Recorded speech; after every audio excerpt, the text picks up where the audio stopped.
You all hear me, yes? Yeah. So today, the class is dedicated to the 10th of Shvat, the 10th and 11th of Shvat. The 10th of Shvat, which is this Tuesday, marks 72 years since the passing of the previous Rebbe. Actually wanted to bring a photograph. There are many. You can easily find one if you haven't seen the picture of the previous Rebbe, Rabbi Yosef Yitzchak. Rabbi Yosef Yitzchak, who passed away in New York on the 10th of Shvat, Shabbos morning, 1950. This year marks 72 years since his passing, and by extension, of course, 72 years since our Rebbe assumed the role of leadership of Chabad Lubavitch and took upon himself the responsibility of world jury. I told an incredible story on Friday. Some of you heard it.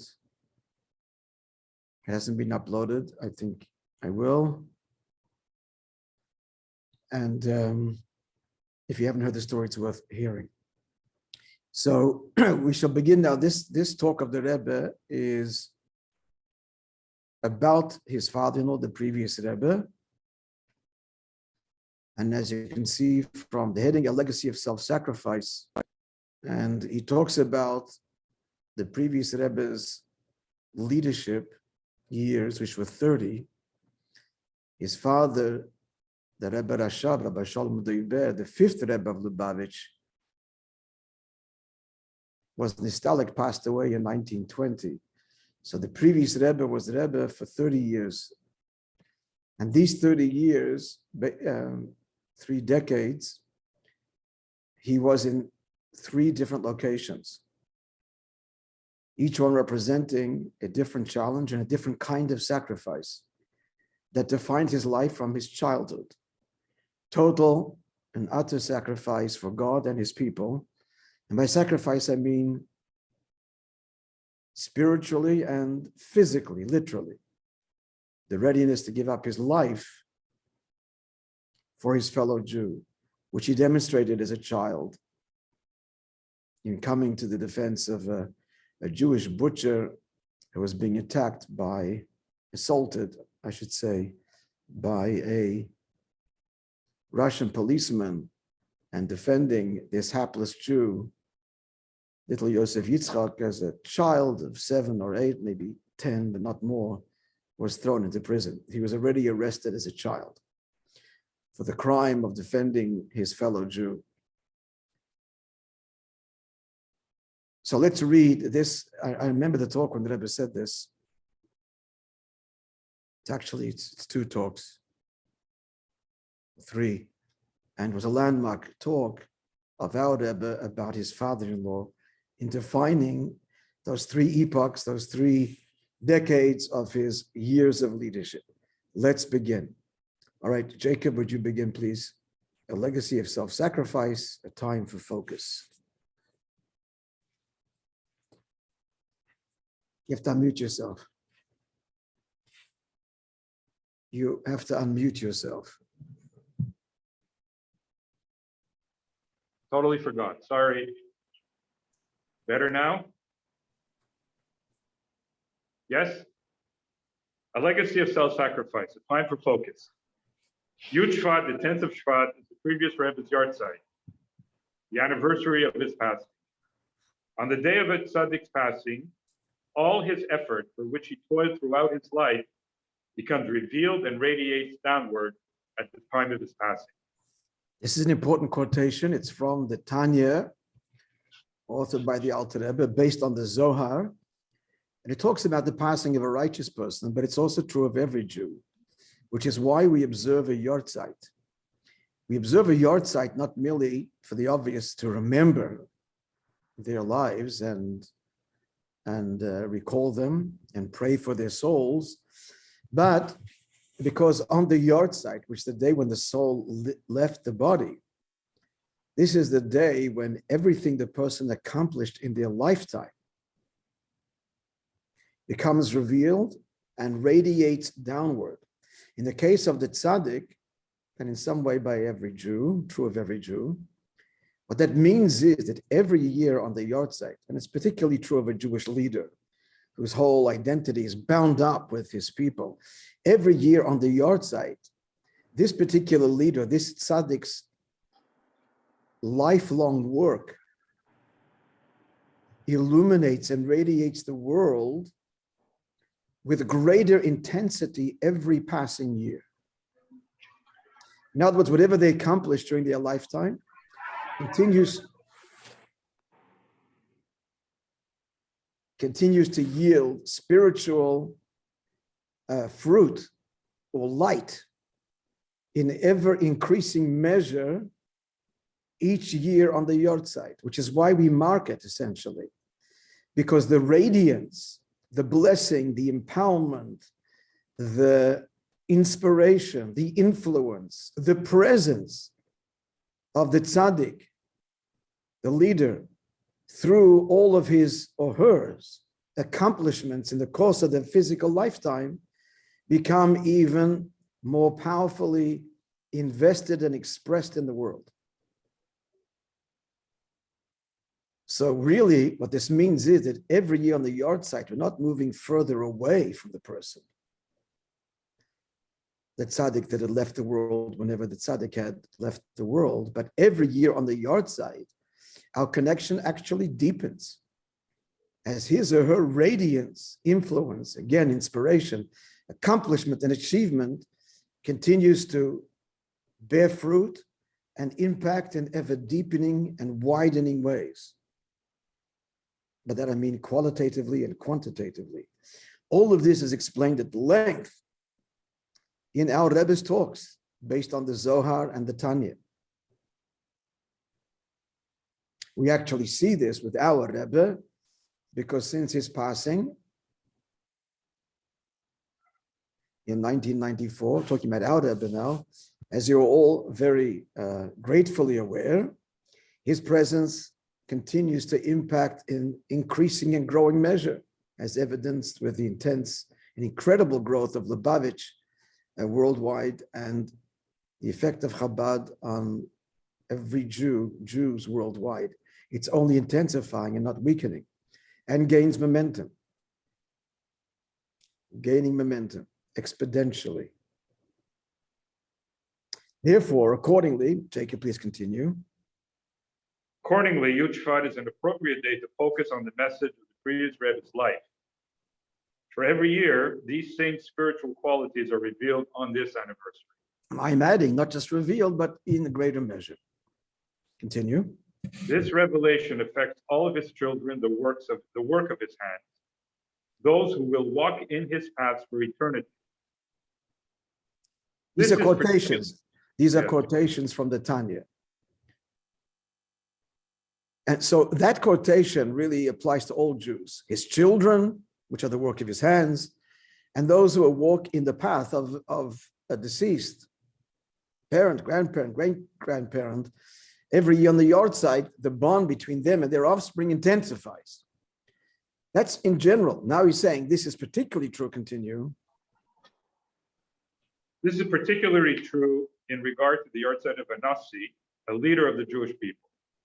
For a Nasi is connected to every member of his generation, as Rashi states.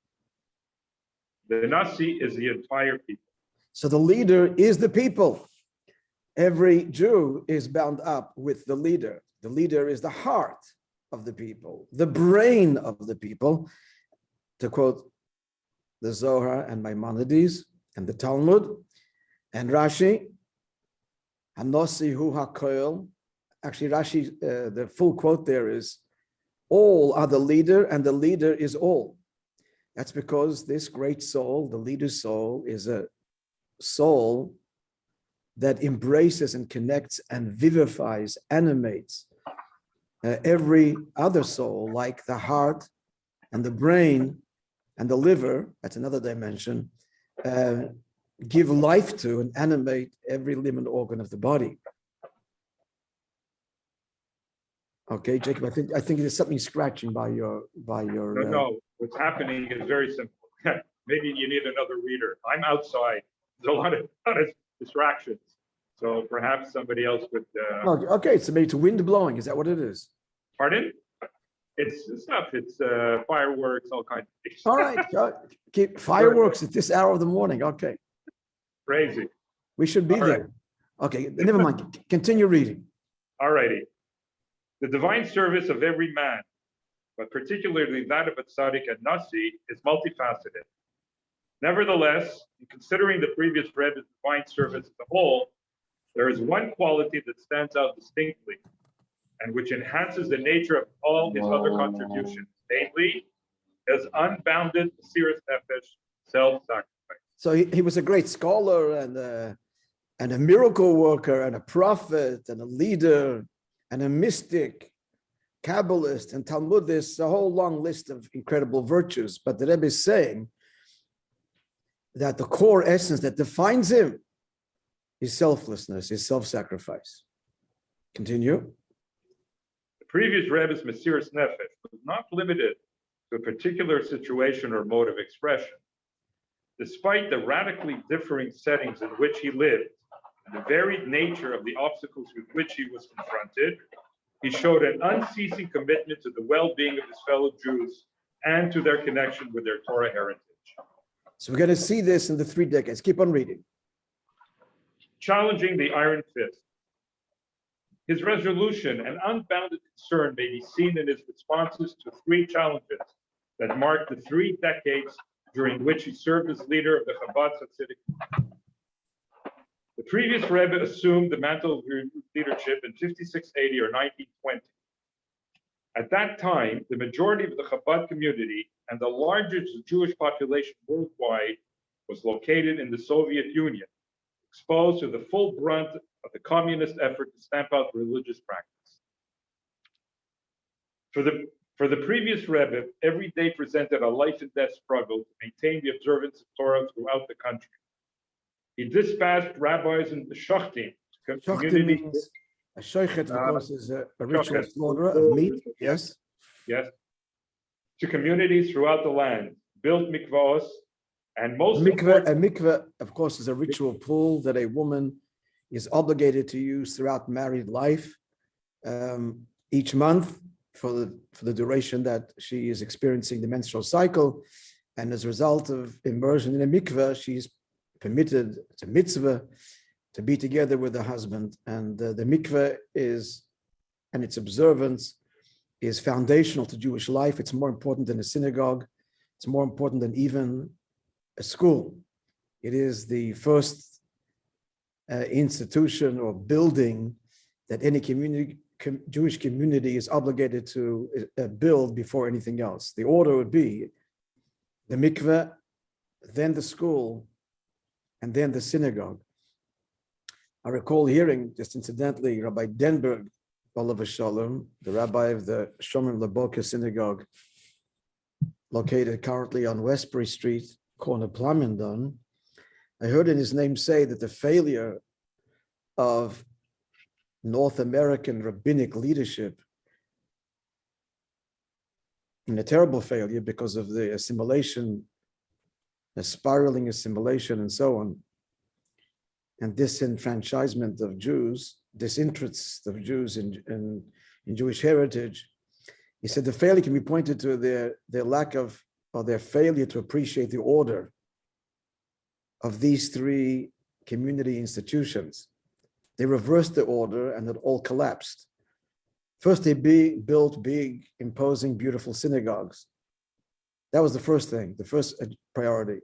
And then they thought about education, if there was any funds left for yeshivas and Beis Rivkas and Beis Yaakovs. And then, if at all, about the institution of the mikveh, which lies at the core of family life and the essence of Judaism, which is why it didn't work. The order has to be the opposite. Mikveh, family life. Then comes education of children, chinuch, and then the synagogue. As COVID has taught us, you can pray at home. Synagogues are important and a big part of living Jewishly, but they're number 3, not number 1. And that's why these beautiful buildings throughout North America lie largely empty, even before COVID, certainly during the week. And they're only, if there's not a celebration of some kind or high holidays or a yard site, they are sadly echoing voices of the past. So the Frierdiker Rebbe, the previous Rebbe, his self-sacrifice was, he says here, mikveh, the first thing he says, and then that which the communists opposed most fiercely, because they didn't understand the mikveh, though they would block them. One day I'll tell you a story. The next thing was education. That was the thing that the Soviets were determined to stamp out, was Jewish education. So continue. And most importantly, and most important, and most fiercely opposed by the communist regime, he established an extensive network of underground chadarim and yeshivas to educate Jewish youth. This network continued to operate for decades until the glasnost allowed these schools to emerge into the light of day. The Rebbe foretold this publicly, was one of the amazing prophecies of our present Rebbe, of which there are many, was the fall of communism. And it didn't just foretell it, but he called upon the Israeli government and Chabad to prepare for the large influx of Russian Jews that was going to happen within the next year or so. And as Gorbachev at the time said to Professor Herman Branover, he said, how did the Rebbe know this? I hadn't considered it yet. Glasnost and what's the other word? Petra. Remember the other Russian word? No? Petroi. Petruska, something like that. Yeah, something like that. Perestroika. Oh, thank you. Thank you, Anne. Perestroika. Yes, my pleasure. My pleasure. What does it mean, actually? I'm sorry, I'd have to look it up online to give you a detailed explanation, which I can, but off the top of my head. Rebbe, it means rebuilding. Rebuilding. Tim, you're Russian, so there you go. Yeah. So all three of you contributed, and we got the word. I'm just saying, yes. So before this happened, it was. By the way, this is one of the greatest miracles in history. One of the greatest miracles that the communist regime. I don't have to tell you, it's tight control, brutality, and so on, collapses with a shot not being fired internally. It's never happened before. No revolution of this magnitude has not happened without incredible unrest and violence and loss of life. And the communism itself was born that way. And that's how every revolution is born. French Revolution, every revolution. And the more radical, the more destructive of the old order. And here, the Rebbe foretold it's going to happen, and it will happen within. That's all the pre-Mashiach evolution, that the world from within is evolving towards a godly, utopian heaven on earth, which is what the purpose has been all along. And the time has finally come. And what's happened in the Soviet Union was one of a long list of miracles that happened in the last few years, in our time. Many others, the Persian Gulf War, and many other miracles that happened in Israel altogether. It's one living miracle. But the Persian Gulf War, and before that, the 73 war and 67 war, it started in 1967. That's when the miracles began in preparation for and the evolution towards the Messianic era. And it's still going. It's still happening and gaining momentum. Anyway, so back to the previous Rebbe, they were the terrible dark days. So the previous Rebbe is 10 years from 1920 to 1930. He was arrested in 1927. He was going to be executed, and then it was deferred to 10 years Siberia, and then 3 years house arrest. And finally, they just told him to leave. But during all of that time, he continued to inspire and fund. People had to put bread on the table, the underground yeshivas and chadorim and schools and the mikvahs and the shachtim, and network throughout the Soviet Union, a spiritual underground that defied communism. And it's because of this network that the previous Rebbe established, that when glasnost happened, there was Jews that still knew that they were Jewish. This is 70 years later. And there was still some connection, and the seeds were there. The ember was still burning, and it burst into glorious flame. I think as Ricky, you read, if you recall, in that evening we had the Ritz, I think it was you, the Ritz Carlton, an evening for the Jewish women, throughout history. And one of them focused on the Rebbe Tzimchana. I think, Ricky, you read her, you were the reader for her. You're the reader for one of them anyway. At any rate, so one of the great Jewish women in our history. Continuing now, Jacob describing those terrible dark years. I want to say also that the previous Rebbe's self-sacrifices, he said, the greatest self-sacrifice for him was sending Hasidim to these communities and to establish secret underground little schools, knowing that many would be arrested and executed, and that's what happened. That was much more difficult for him than risking his, not risking, than sacrificing his own life. Friends, the previous Rebbe called in when just after the revolution, in the height of it, we're talking now the early 20s, when the war against all religion, not just Judaism, but particularly Judaism, was its fullest onslaught. And it should also be pointed out that it was Jews, the Efsektia, the Jewish section of the Communist Party, that led this assault on faith, on Yiddishkeit, on Torah. They were the ones that arrested the previous Rebbe and interrogated him. The previous Rebbe told them that the end, the party that you worship will turn on you. And of course, Stalin liquidated them in the 40s. He liquidated all the Jewish section and all of its leaders executed, even before the 40s. So the previous Rebbe, I was telling you, called in. The previous Rebbe summoned 10 Chassidim. And he asked them, are you ready to make with me a pact, a krisos bid, a pact, a krisos, bris, a covenant, till the last drop of blood.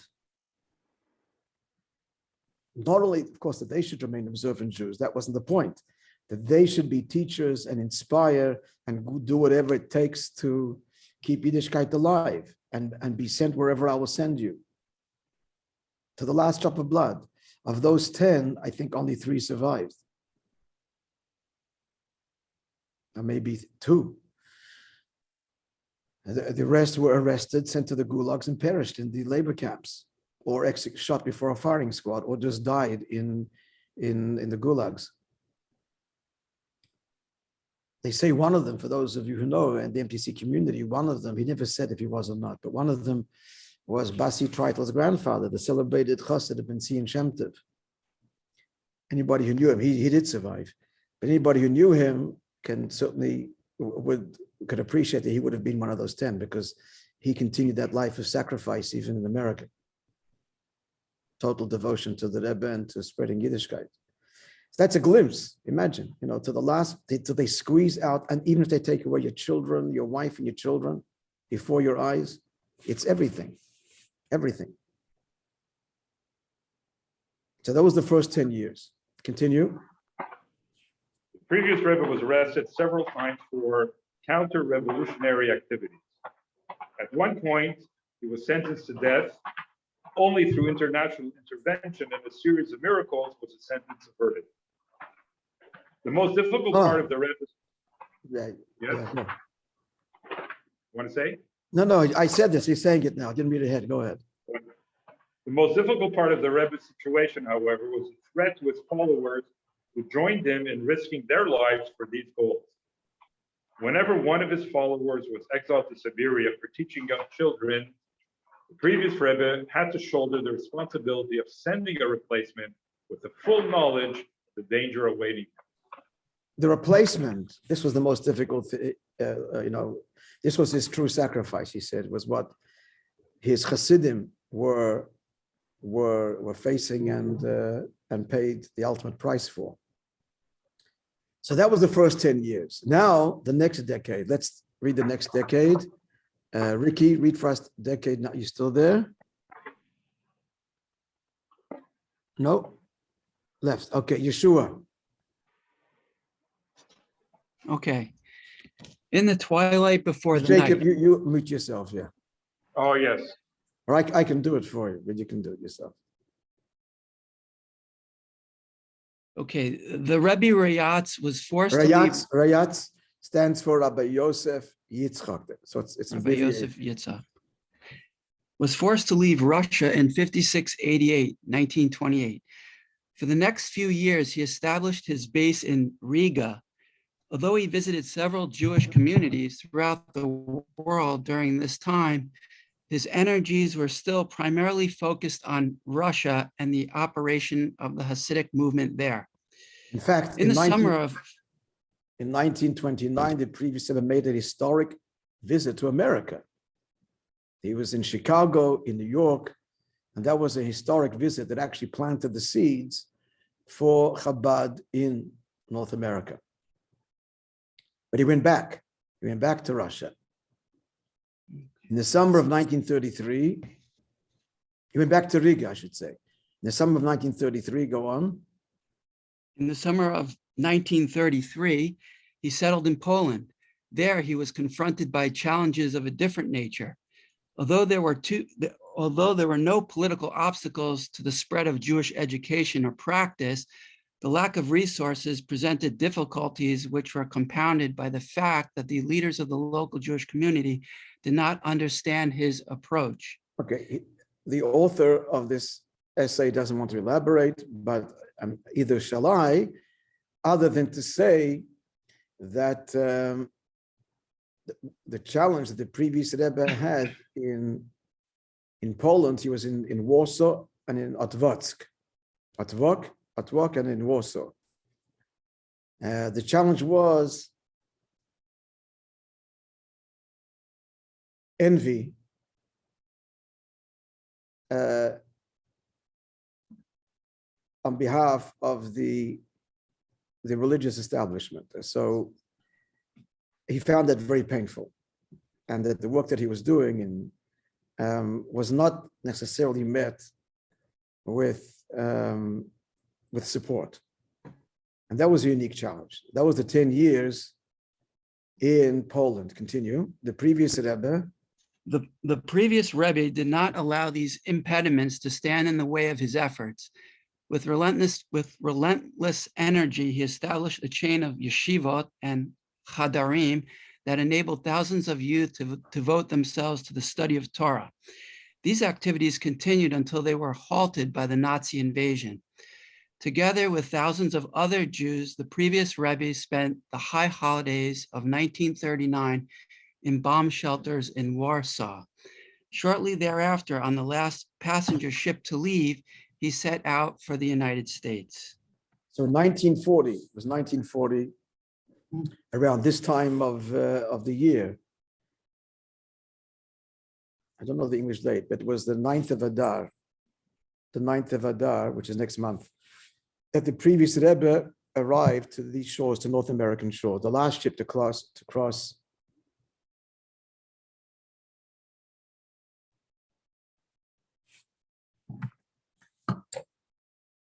Yeah, the last ship to cross for the United States. Yeah.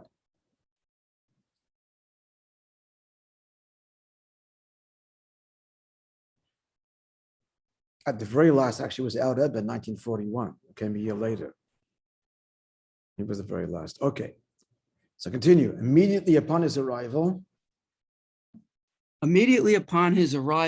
he announced that he had come not for his personal benefit, but to prove that America is no different. I would rephrase that. He wasn't out to prove anything. No. But he did that. That was his slogan. His slogan was in Yiddish, America is nicht anders. America is no different. And that because that was the prevailing attitude. You know, they used to say in the old country, by that I mean Europe, about America, and some of you would know this expression, would have heard it. In America, the Steine sind treif, which is Yiddish and means in English that the stones aren't kosher. What this, derogatory, better word I'm looking for, but dismissive statement Most not the right word, is saying stones, of course, are not kosher. They're just stones are stones. But to say that even the stones aren't kosher is to say the depth of its secularism and its opposition to religion and spirituality. America is all about worshiping the almighty dollar and prosperity and secularism, and the one and only commandment is thou shalt melt, the great melting pot. And that's how European Jewry viewed America. And the Jews who lived in America, assimilation was in a spiral downhill. And any Jews, the only hope for Jewish survival was to insulate and to isolate and to create communities, impregnable communities, castles, bastions of Jewish life, and that way to remain and to resist the pull of American culture and assimilation and secularism. That was the only way to survive. That was the attitude. The previous Rebbe came and said, America is not different. One God, the whole world, every Jew, nothing changed. And a different approach. And I should tell you what's the different approach. Listen to the different approach. This is what our Rebbe said. Our Rebbe said years later. He said, the American Jew, meaning you and I, the North American Jew, the Western Jew, you cannot tell him or her to do anything. But you can inspire to do everything. An entirely different approach. The old European way was, this is the way we do it. That's how parents educated their children. There were no questions.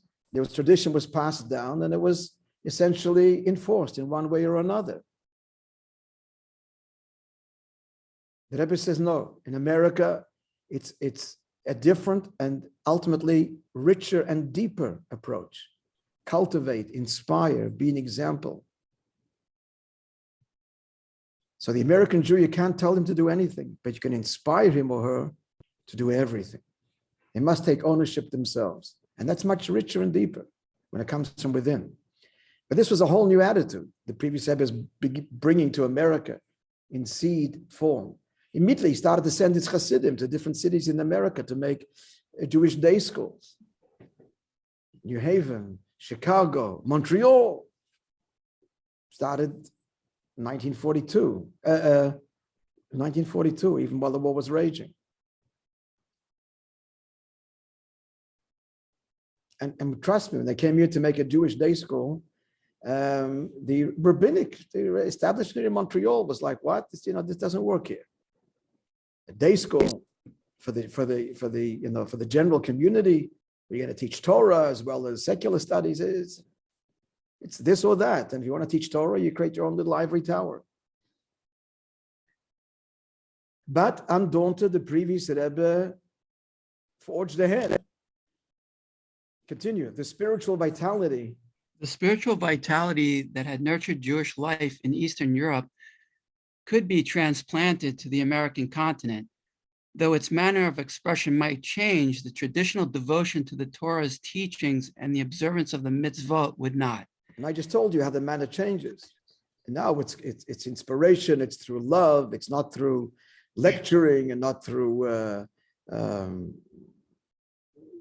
it's not top down, it's bottom up. That's the way it has to happen. So now America is not different in the bottom line. It's about a relationship with God and doing mitzvahs and bringing Mashiach. That's what life is all about, on a personal redemption and collective redemption. Continue. Physically broken. Physically broken by the ravages of ill health and Soviet interrogators, the previous Rebbe could have retired to a more private life, leading his own small group of followers. Instead, he revolutionized American Judaism. Every single area of American Jewish life, day schools, kashrut, Jewish publishing, yeshiva study, and the beginnings of the Baal Teshuvah movement was radically influenced by his activities. Yeah. His ability... Hang on. So, yeah, she just mentioned Jewish publishing. Lubavitch, it was, I think still is probably, the largest Jewish publishing house in the world. And the previous Rebbe began it as soon as he came here, publishing revolutionary material in English. This has never happened before, in English for children, Talks and Tales, a monthly magazine that for children, Jewish values and stories and insights and Jewish laws and customs, and exquisite. By the way, you can buy this today. It's like 30, 40 volumes. The last edition came out in the late, I think 1989 or something. As a kid, we used to devour them in Australia, all over the world, and they were translated into every language. Italian and in whatever, in French and in English, of course in Hebrew, and many other works, which I read to you often. I read to you from English texts. It's from works published in the 40s. The complete story of Tishrei, the story of Hanukkah and Purim with illustrations. This is all new, the big revolution. English illustrations, little comics, Jewish comics teaching, Jewish stories of Jewish values. It was just a revolution. The previous Rebbe, paralyzed, suffering from multiple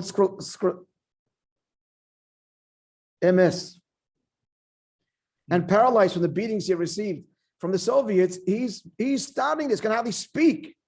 And when he came here. And this is the revolution he's starting in America from 1940 for those 10 years.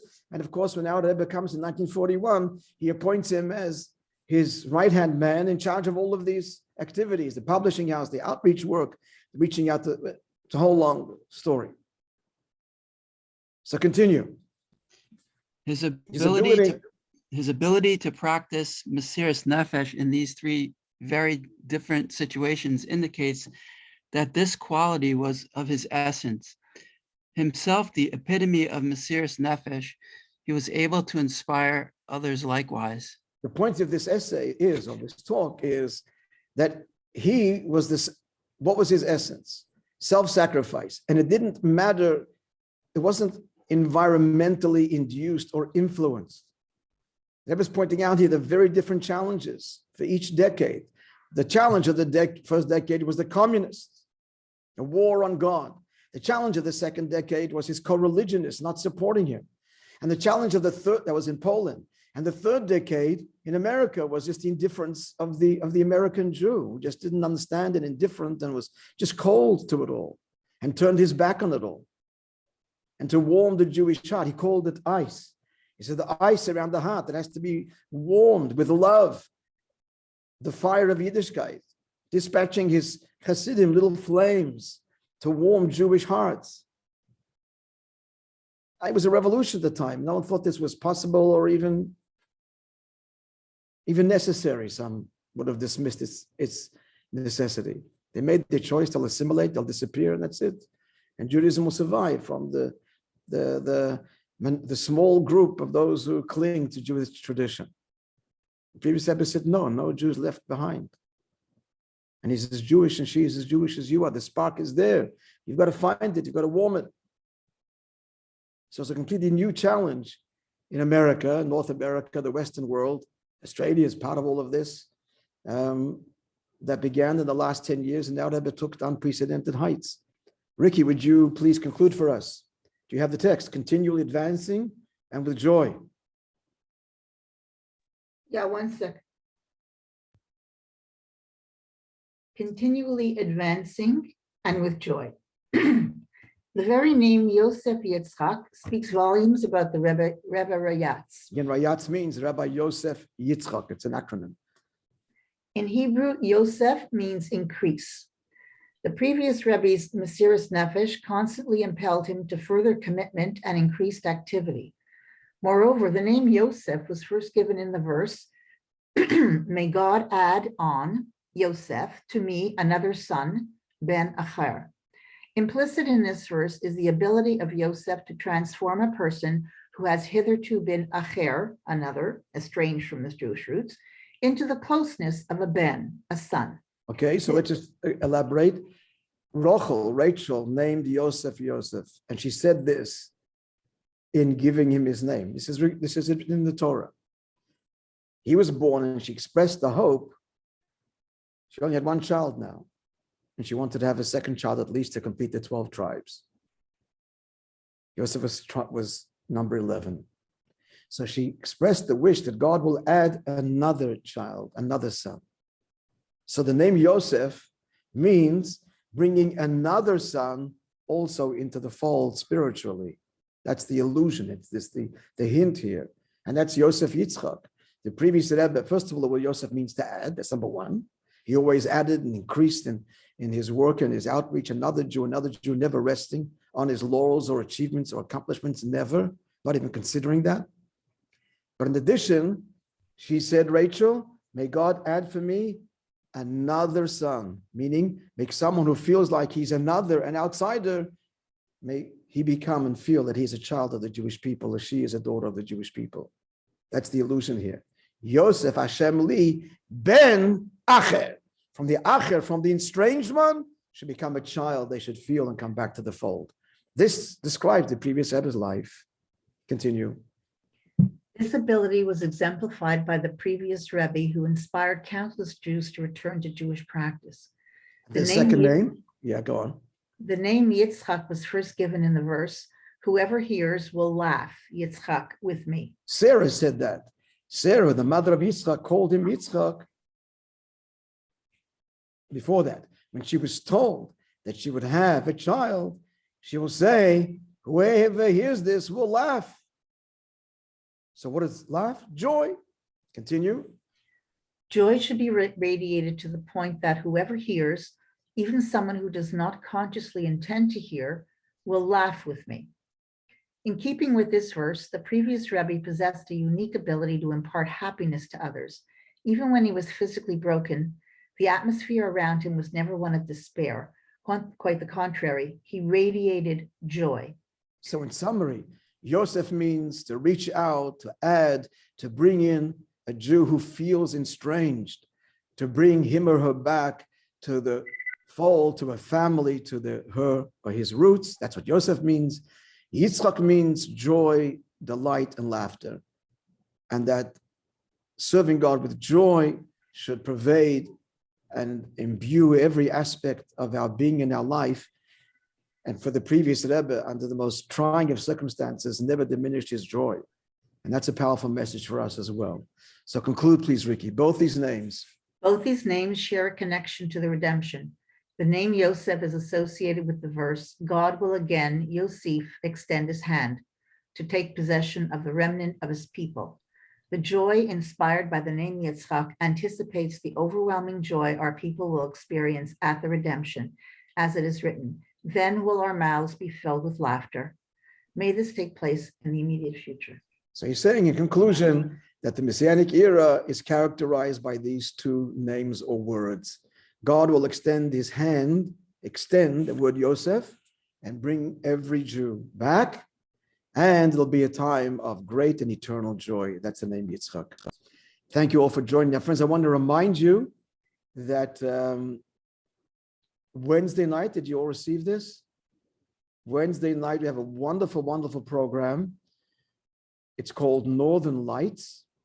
If you didn't get the invitation to click on, it's a Zoom program.